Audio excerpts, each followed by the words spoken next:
किसी भी असाध्य रोग का अगर आप आयुर्वेदिक उपचार कराना चाहते हैं तो विज़िट करिए त्रिसूत्र आयुर्वेद www.trisutrayurved.com।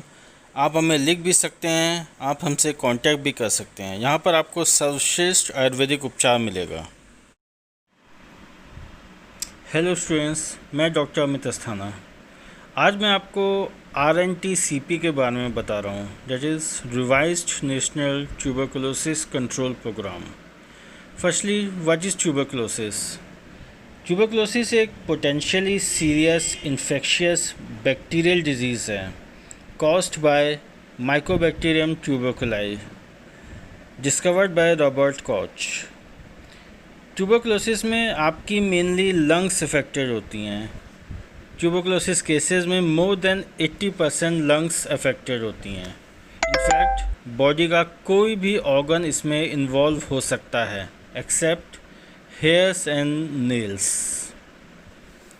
सिम्टम्स: ट्यूबरकुलोसिस का सबसे कॉमन सिम्टम होता है कफ। कभी कभी उसमें ब्लड आता है। जब आप सांस लेते हैं, ब्रीथ करते हैं, तो आपको चेस्ट में पेन फील होता है, that is pain in the chest. Fever होता है, स्पेशली इवनिंग राइज, दिन में आपका फीवर इंक्रीज़ हो जाता है। अनएक्सप्लेन्ड लॉस ऑफ वेट, आपका वेट घटने लगता है।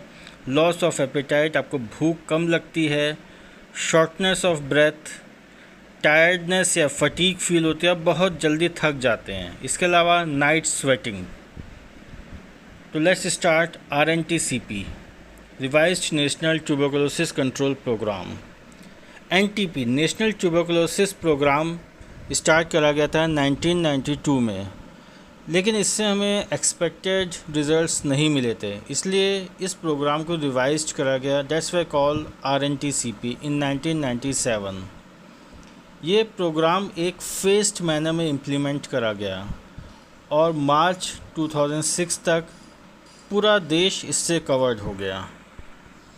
What are the strategies of RNTCP? Firstly, use of sputum testing, जो कि एक प्राइमरी मेथड था ट्यूबरकुलोसिस को डायग्नोज करने का। Patient friendly treatment services develop करी गई और इंश्योर करा गया regular uninterrupted supply of drugs up to the most peripheral levels तक। Engagement of private sector, improve communication and outreach. इसके अलावा पेशेंट जो कि ऑलरेडी डायग्नोस्ड थे कि इनको TB है, उनको समझाया गया उनको कैसे इससे केयर कर सकते हैं, कैसे बचाव कर सकते हैं। जितने भी हमारे सोर्सेस थे, PSC CSCs के थ्रू, आशा वर्कर्स के थ्रू, उनको समझाया गया कि इससे हम कैसे कंट्रोल कर सकते हैं। इसके अलावा scale up of programmatic management of drug resistance. RNTCP में हमने डॉट्स को ऐड करा था, जो कि एक बहुत मोस्ट इम्पॉर्टेंट स्टेप था इसके लिए। Dots, that is directly observed treatment short course. इसके 5 कंपोनेंट्स हैं। Number first, political and administrative commitment. Second, good quality diagnosis primarily by sputum, smear, microscopy. Third, uninterrupted supply of quality drugs. Dot, directly observed treatment and systematic monitoring and accountability. Dots में 2 phases थी, IP and CP, that is intensive phase and continuation phase.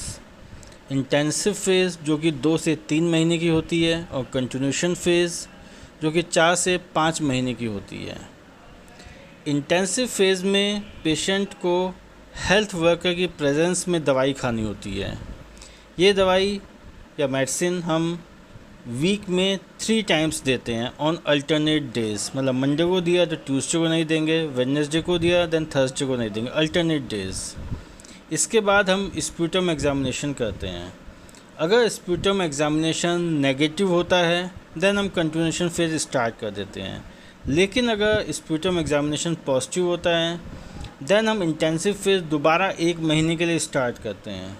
उसके बाद फिर sputum examination होता है, इसमें भी अगर स्प्यूटम एग्जामिनेशन पॉजिटिव आता है उसके बावजूद हम कंटिन्यूएशन फेज़ स्टार्ट कर देते हैं। अगर नेगेटिव आया तो हम कंटिन्यूएशन फेज़ ऑलरेडी स्टार्ट करेंगे ही। नाउ कंटिन्यूएशन फेज़ जो कि 4 से 5 महीने की होती है, इसमें हम पेशेंट को वीकली ब्लिस्टर पैक देते हैं और उसको कहते हैं कि आप उसे घर ले जाएं। वो इसमें भी मेडिसिन वीक में 3 टाइम्स देते हैं अल्टरनेट डेज़। लेकिन इसमें जिस दिन हम मेडिसिन नहीं दे रहे हैं, मतलब सपोज़ मंडे को दिया, ट्यूसडे को नहीं खाई, वेडनेसडे को दिया, थर्सडे को नहीं खाई, तो जो अल्टरनेट डेज़ है उसमें हम उसको विटामिन्स की टैबलेट्स देते हैं। इसके बाद आपका हेल्थ वर्कर जो ब्लिस्टर पैक जो मेडिसिन हमने दी है उसको कलेक्ट करता है, ये इंश्योर करने के लिए कि पेशेंट ने दवाई ली है और वो उसको घर ले गया है और उसने दवाई खाई है।